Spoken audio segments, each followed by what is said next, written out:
মধ্যরাতে হঠাৎ ঘুম ভেঙে শুনলেন পাশের মানুষটি বিড়বিড় করে কিছু বলছে। কখনো নিজের অজান্তেই বলে ফেলছে কয়েকটি শব্দ, কখনো বা পুরো একটি বাক্য।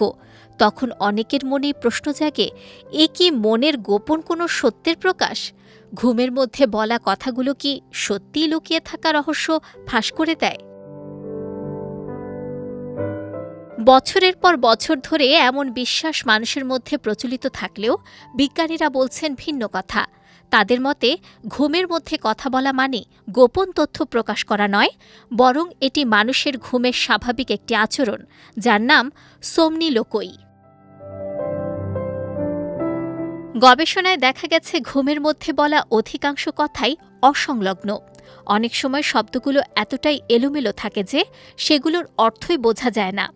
ঘুম নিয়ে করা একটি গবেষণায় রেকর্ড করা কথার প্রায় অর্ধেকই ছিল দুর্বোধ্য, আর সবচেয়ে বেশি শোনা গেছে মাত্র একটি শব্দ, না।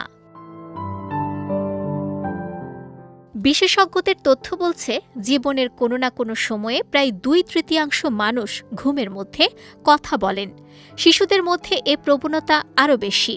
প্রায় প্রতি 2 শিশুর একজন ঘুমের মধ্যে কখনো না কখনো কথা বলে। আমেরিকান ঘুমবিজ্ঞান বিশেষজ্ঞ জেনিফার মার্টিন বলছেন, শিশুদের মস্তিষ্ক তখনও বিকাশের পর্যায়ে থাকে, ফলে ঘুম নিয়ন্ত্রণের প্রক্রিয়া পুরোপুরি পরিণত না হয় তাদের মধ্যে এ প্রবণতা বেশি দেখা যায়।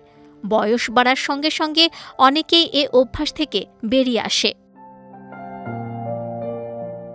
প্রাপ্তবয়স্কদের ক্ষেত্রে বংশগত কারণ, ঘুমের ব্যাঘাত কিংবা কিছু ঘুমজনিত সমস্যার সঙ্গে এর সম্পর্ক থাকতে পারে। গবেষকদের ধারণা, ঘুমের সময় মস্তিষ্ক যখন স্মৃতি ও তথ্য প্রক্রিয়াকরণ করে, তখন তারই অংশ হিসেবে কিছু শব্দ বা বাক্য উচ্চারিত হতে পারে। তাই ঘুমের মধ্যে বলা কথাকে মনের গোপন সত্যের স্বীকারোক্তি ভাবার সুযোগ নেই। বিশেষজ্ঞরা বলছেন, এটি মূলত ঘুমের স্বাভাবিক একটি আচরণ। বেশিরভাগ ক্ষেত্রেই এর জন্য উদ্বিগ্ন হওয়ার প্রয়োজন নেই, বরং এটিকে মস্তিষ্কের স্বাভাবিক কার্যক্রমেরই অংশ হিসেবে দেখার পরামর্শ দিচ্ছেন বিশেষজ্ঞরা। নুসরাত আহমেদ, বিজয় টিভি, নিউজ ডেস্ক।